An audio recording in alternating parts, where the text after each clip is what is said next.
ஒரு பேராசிரியர் Anbazhagan don't shock, அதிர்ச்சி அடையாதீங்க, டோன்ட் வரி, ஒண்ணு ஆகல. இந்தியாவிலேயே தண்ணி அடிக்காத முதல் ஜனாதிபதி நீங்க தான். இதுக்கு 5000 கோடி ரூபாய் சொல்லுங்க. நீ மக்களுக்கு என்ன செய்தாய் சொல்லு, என்ன செய்திருக்கிறாய்? மக்கள் திலகம் எம்ஜிஆர் இந்த மண்ணின் முதலமைச்சர். தமிழ்நாட்டுக்கு ஒரு யோகம் வந்தது, இப்ப வரப்போகுது. நமக்கு தமிழகத்தை ஆளுகிறவர் தரணி ஆளுகிற நிலைமைக்கு உயர்த்தப்படுவார் என்கிற செய்திகள் நம் காதுகளுக்கு வந்து கொண்டிருக்கிறது. இந்தியாவின் அரசியலை இனிமேல் தமிழகம் தீர்மானிக்கும். வடக்கில் தலை வைத்து படுத்த காலம் மாறிவிட்டது. வடக்கினை தமிழர் வாழ்வை வதக்கி பின் தெற்கில் வந்தே இடக்கினை செய்கிற இந்த எதிரியை எந்நாள் தொட்டே அடக்கடா இந்துரைத்த அறம் காக்கும் தமிழே. தடைக்கற்கள் உண்டென்றாலும் தடந்தோல் உண்டென்று தாண்டி அந்த இடத்திற்கு எங்கள் தாய் வந்து சேர்வாள் என்கிற நம்பிக்கை எங்கள் எல்லோருக்கும் இருக்கிறது. அன்னைக்கு தமிழ்நாட்டை சேர்ந்த ஒருவர் பிரதமராகக்கூடிய வாய்ப்பு வந்தது. யாருக்கு? தமிழ்செல்வ கருப்பையா மூப்பனாருக்கு. அற்புதமான தலைவர். 1000 தான் இருந்தாலும் அவர் காங்கிரஸ் கட்சியில் இருந்தாலும் கண்ணியத்திற்குரியவர். 6000 ஏக்கருக்கு அதிபதி. ஆனால் 4 முட வேட்டி, ஒரு அரட்டை சட்டை, ஒரு வெஸ்ட் வாட்ச், ஒரு பாஸ்போர்ட் எடுத்துக் கொள்ளாத பவித்திரமான மனிதன். அதிலிருந்து பேசியவர் பழக்கமில்லை. காமராஜரின் காலடியில் வளர்ந்தவர். எந்த ஆரவாரமும் இல்லாதவர். காங்கிரஸ் கட்சியில பிரச்சனை வந்துடும். அவன் ஏதாவது காரிய கமிட்டி கூடுறான்னா சண்டையில தான் முடியும். காங்கிரஸ் கமிட்டி கூடுதும்பா, 6 சட்டையோட போவான், அன்றே இல்லாம திரும்ப போவான். கமிட்டி கூட்டமா. அதனாலதான் மகாத்மா காந்தி சட்டப்படல. போட்டா தானடா கிழிப்பீங்க, போட்டதே முடிவு. அந்த காங்கிரஸ் கட்சியில காஷ்மீரில் இருந்து கன்னியாகுமரி வரை கலவரம் உண்டால், கலகம் அடைந்தால், அந்த கலகத்தில் சமாதான கொடியை ஏற்றி வைப்பதற்கு அன்னை இந்திரா அனுப்பி வைத்த அம்பாசிடர் கருப்பையா மூப்பனார். அவர் இந்தியாவில் பிரதமர் செய்தி வருது. இந்தியாவின் தட்பவெட்பு தலைகளாக மாறுகிறது.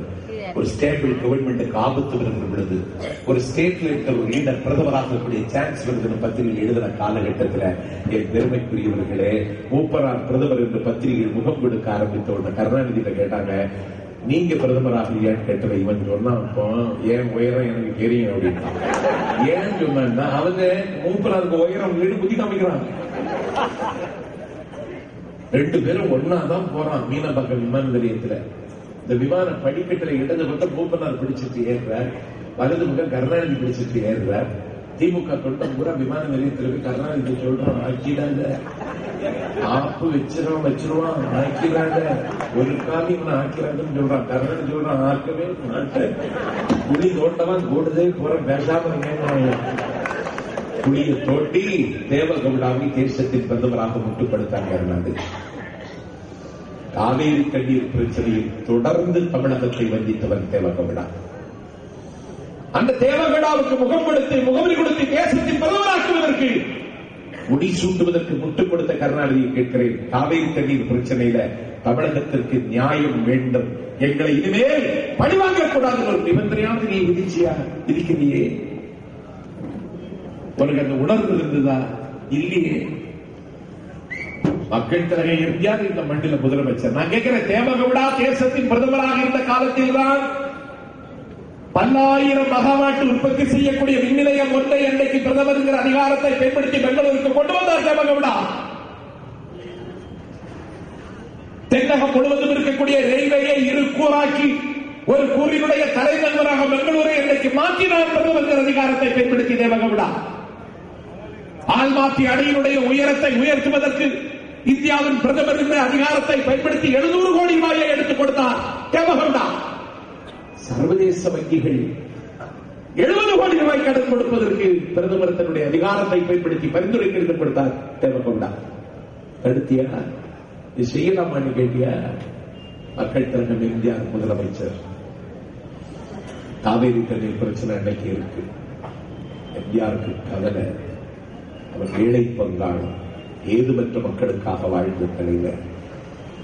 தேடிய சொத்துக்களை எல்லாம் வாடி நின்ற மக்களுக்கு வாரி கொடுத்துவிட்டு மிச்சமிருந்த சொத்துக்களை வாய் பேச முடியாத பூமிகளுக்கு கொடுத்த தலைவர். முல்லை, பெரியார், அணை, கிணறில் இருந்து அந்த மீண்டும் திரும்புகிறார். லெனின் என்பவரால் கட்டி முடிக்கப்பட்டவர்கள் சபாநாயகர் சொன்னார், நீ கண்டதும் போது முடிக்கும் போது